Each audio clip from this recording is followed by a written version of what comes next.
Superior fighter, landing more blows, throwing more blows, and generally dominating the action against Holyfield. Holyfield reversed the tempo in round 6, took advantage of a cut over Stewart's eye, which had resulted from a second-round headbutt, and progressively opened the cut to the point where the bout was stopped in round number 8.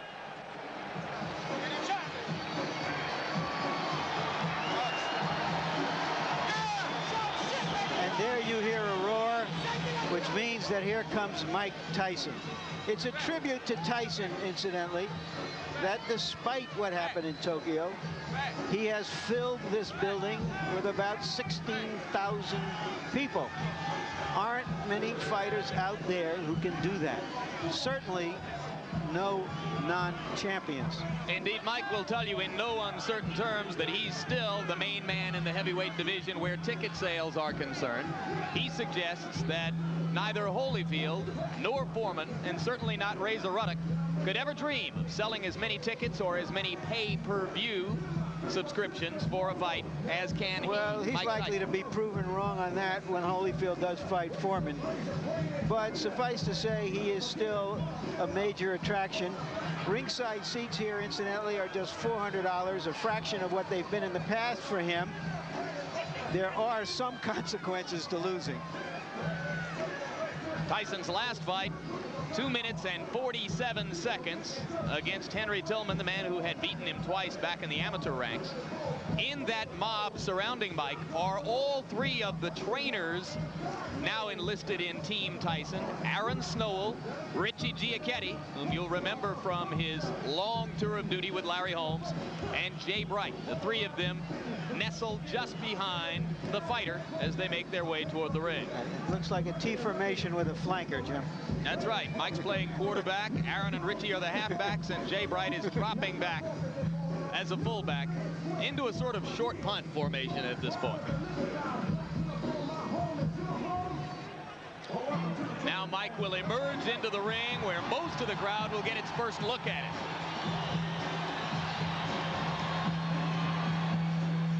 What he's wearing is a torn towel. And there you see the record. 38 wins, the 1 loss to Douglas in Tokyo. This the 40th bout of Tyson's professional career. His knockout percentage with 34 KOs is high, but not the highest in the history of the sport. And there goes Angela.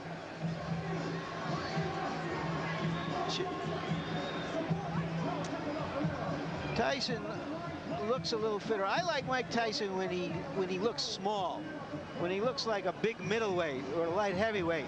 So let's take a look at the tail of the tape. And you can see that the big disparity there is in height. Stewart 4 inches taller than his opponent. He has an 8-inch reach advantage. Tyson at 217 3/4 looks to most observers here to be splendidly trained, in terrific shape. And the punch stat numbers, there you see what Tyson did against Douglas. But look what Stewart did against Holyfield. 81 punches around, an amazing number of punches for a heavyweight. Rules for the bout, New Jersey's rules. 3 judges scoring the fight, 10-point must system, standing 8 count in effect, 3 knockdown rule in effect. Neither fighter can be saved by the bell. So right now, let's go up to the ring announcer, Michael Buffer, for the pre-fight introduction. Ladies and gentlemen, Don King Productions, in association with the Trump Plaza Hotel and Casino here on the boardwalk in Atlantic City, New Jersey, present the featured bout of the evening. In attendance here at ringside tonight, ladies and gentlemen, our host, a man who's brought 50 championship bouts to Atlantic City in the last 4 years, Mr. Donald J. Trump. And in the ring at this time, the promoter for tonight's great event, and many others through the years around the world, Mr. Don King.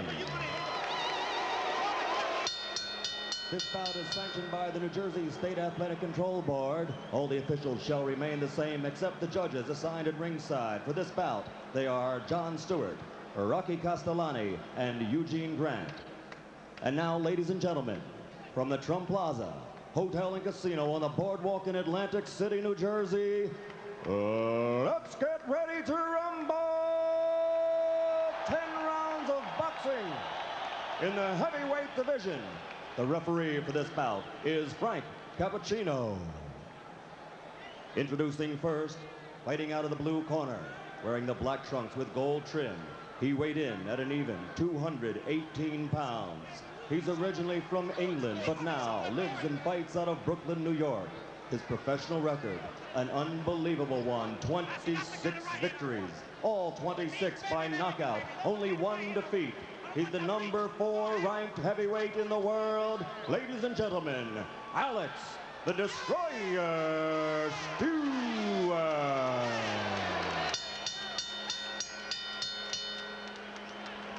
And fighting out of the red corner, wearing the solid black trunks, weighing 217 3/4 pounds, from Catskill, New York. Also an unbelievable record, 38 victories, 34 by KO, only one defeat. He's the number 1 ranked heavyweight in the world. Ladies and gentlemen, the former heavyweight champion of the world, Iron Mike Tyson.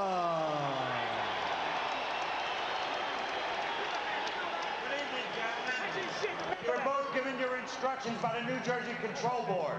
Protect yourself at all times. Like you, baby. Both your touch gloves. Come on, come on.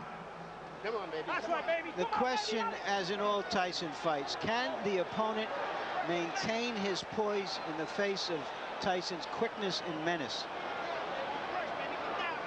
Or will he Stay in retreat the corner, Alex. into Michael, stay in the corner. self-defense? Stay in the corner, Michael. Stewart has stated categorically that he knows he needs to keep throwing punches to try to keep Tyson occupied. If he stops throwing, he'll be dead. Tyson lands a right and another. This could be quick. I was afraid of a 30-second soundbite. All right, man? Okay, let's go. Remember, Stewart never went down against Evander Holyfield.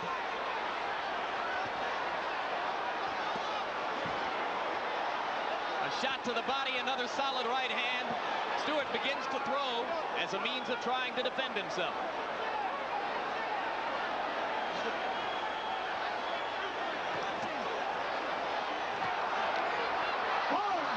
That'll be called a slip. And Mike is a little wild as he goes for the kill. A good right hand that hurt Stewart again, but Stewart is still upright.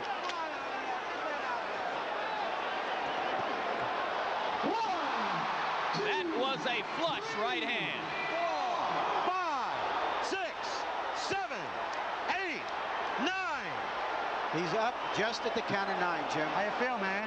Taking a good You look wanna is continue? Cappuccino. He's going to let him go. 3 knockdown rule is in effect. If Stewart goes down again, it's over. And Stewart has quick throwing punches. You can see how wobbly his legs are.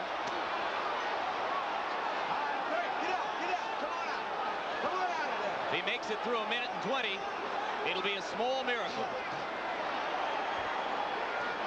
Let him go, come on. Stop punching. That was a worthwhile grab.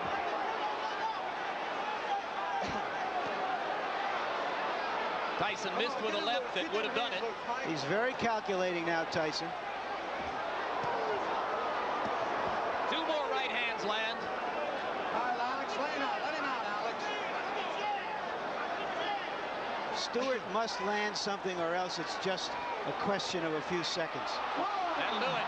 2, 3, 4, 5, 6, They're 7, forgetting that the 3 8. knockdown rule is in effect. That's it, This fight is over. Well, Stewart said that Tyson was a mountain he had to climb. He just got knocked off that mountain. He just didn't have the style, Jim, unlike Douglas, to test the vulnerability of Tyson. Yeah, he's not nearly the technician that Douglas was when Douglas was good in Yeah, Tokyo. early in the fight, Douglas tied Tyson up. He used his jab. He survived and then and determined the pace of the fight.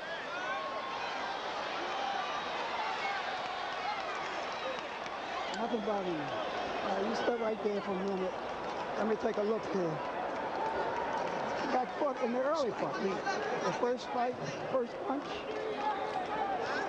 You know how many times you got knocked down? 3 times. 3 times. The first time, right? Yeah. You remember the first one? Yes. Yep. Okay. Now, do you think you can stand up now? Just stand up for me. Put your feet together as you stand up. Put your feet. Right. No, I'm just holding you to see if you can afford it. Put your feet together. Let him go. Let him go. Let him go. Let him go. Okay. Let him go.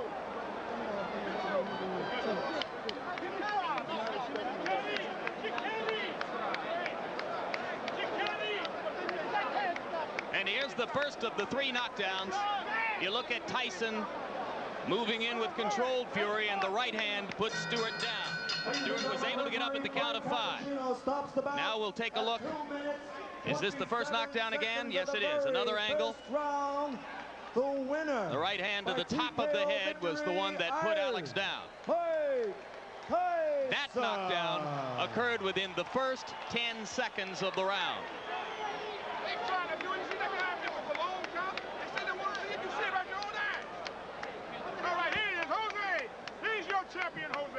Now we'll take a look at knockdown number 2. By this time, Stewart still wobbly from the first knockdown, and he went down without Mike having to land a crushing blow. Another look at knockdown number 2. And you can see that the right hand simply glanced off the top of Stewart's head, but it was enough to put down a very wobbly fighter at that point. And now here's a third look at that same knockdown, knockdown number 2.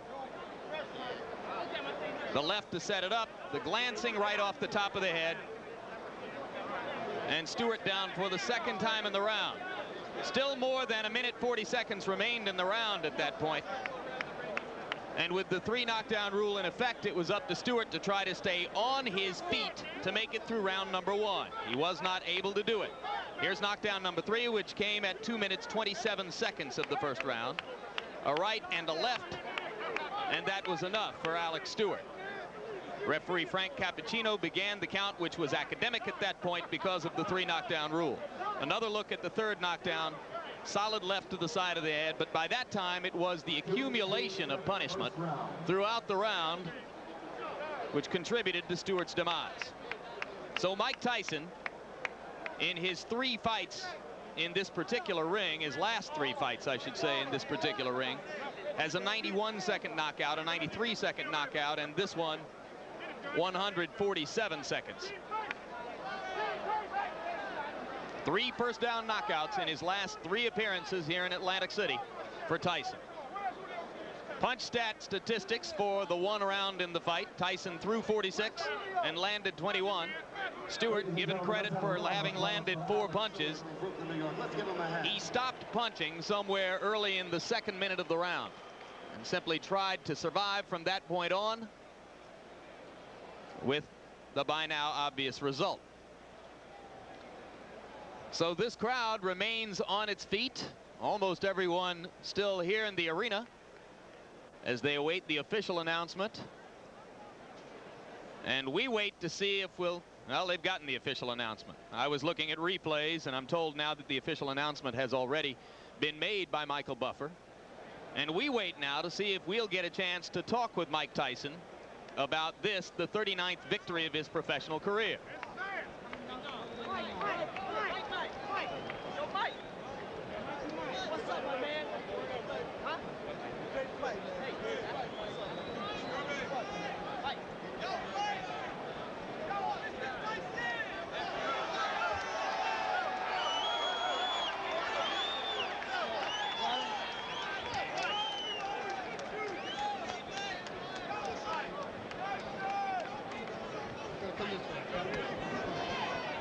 Ladies and gentlemen, you'll be back. Iron Mike Tyson, 2:27 of the first round. And here comes Mike Tyson to join us now at ringside. Congratulations on victory number 39. You came out with fury, to say the least. Knocked him down in the first 10 seconds of the round. If I can get you to turn toward the camera a little bit, Mike, how important was it to you to score a first-round knockout tonight? Well, I mean, I knew he was a dangerous fighter once he got warmed up. And my objective, I was in great shape. He was to go in there and put the pressure on him for 10 rounds. I knew I had to break him eventually. You appear to be in sensational condition. Do you feel considerably differently now than was the case 10 months ago in Tokyo? Absolutely, because my mind is more prepared. You know, I mean, that's what basically the whole standpoint came down to, is being prepared mentally. How does your situation compare now to what most people would regard as the peak of your career when you knocked Spinks out here in 91 seconds? Well, you know, I mean, I didn't feel like it was a substantial night tonight, because there's things that I know that I did that was mistakes. But, you know what I mean, a good fight, and I'm in good shape. And I just like to thank all my fans on HBO that's been supporting me. But I just like to say this is my last fight on HBO. It's because HBO, they think that you'd rather see Holyfield than me. Thank you for supporting me. I love you all. Bye. Mike, one final question. How important at this moment is the coming arbitration with regard to the WBC championship and the possible WBC title fight with Ruddock? Well, it really don't matter, as long as I can fight for the title. I love to fight Ruddock. I want to show everybody he's not the baddest man in the world they once said he is. Would you rather fight the winner of Foreman Holyfield? Excuse me? Would you rather fight the winner of Foreman Holyfield? I would fight anyone, you know what I mean? But I'm fighting for the moment. It looks like Ruddock might be in the wings, and I'm looking forward to fighting Ruddock. Can you elaborate on why you feel you've been treated unfairly by this network, which will state that it has 2 offers on the table for you for long-term deals? I have no comment. I don't want to talk about the company know what they did. And I'd like to say hello to all my troops again that's been supporting me. I'm out of here. We've enjoyed covering you. Thank you very much. We don't negotiate on the air. Our chief executive, Seth Abraham, will have plenty to say in the future about the potential for another Mike Tyson deal at HBO. It has been our hope for the past year that we could complete one more deal to give a long-term contract to Mike Tyson and to continue to cover his fights here on HBO. But there'll be no negotiation on the air. That will take place between Don King and Seth Abraham. We're grateful that Mike was willing tonight to come and speak to us at ringside in the midst of what is, quite candidly, a frosty period between us and him and his promoter, Don King. So Mike Tyson has the 39th victory of his career, the 19th